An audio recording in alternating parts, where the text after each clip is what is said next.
नमस्कार दोस्तों, स्वागत है आपका हमारे एक और नए वीडियो में। आज हम बात करने वाले हैं गेहूं की एक नवीनतम किस्म के बारे में जो 2025 में रिलीज़ होने वाली है।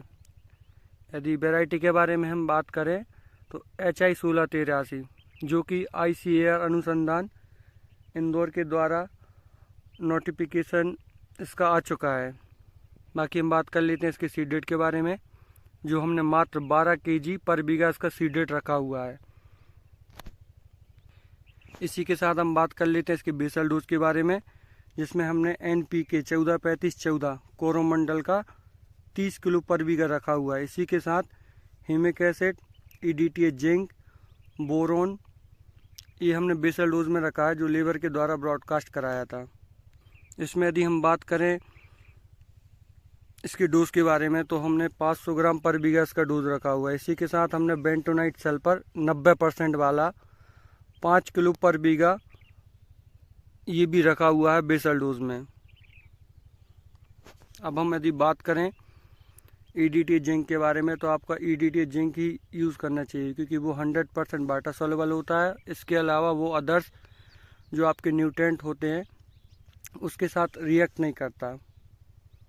बाकी इसके बाद हम बात कर लेते हैं सल्फर के बारे में। तो आप बोनी के टाइम में ही इसका बेसल डोज में आपको देना चाहिए 90% वाला, क्योंकि सल्फर को कभी भी पेड़े सल्फर फॉर्म में नहीं लेते, सल्फेट फॉर्म में ही लेते हैं। तो मिट्टी के अंदर जो सूक्ष्म जीव होते हैं उसे कन्वर्ट करते हैं 10 से 15 दिन के आसपास सल्फेट फॉर्म में, तब जाके पेड़े इसको ले पाते हैं।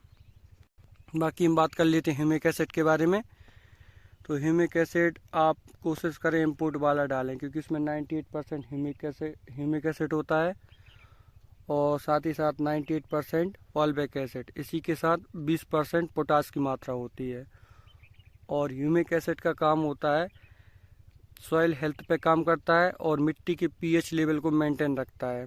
यदि आपका मिट्टी का pH लेवल मेंटेन होगा तो जो उसमें आपके प्राइमरी न्यूट्रेंट हैं उसका अपटेक बढ़ जाता है। बाकी इस वैरायटी की हम बोनी की डेट के बारे में यदि बात करें तो 20 नवंबर की इसकी बोनी है और आज करीब 29 दिन इसकी कंप्लीट हो चुके हैं।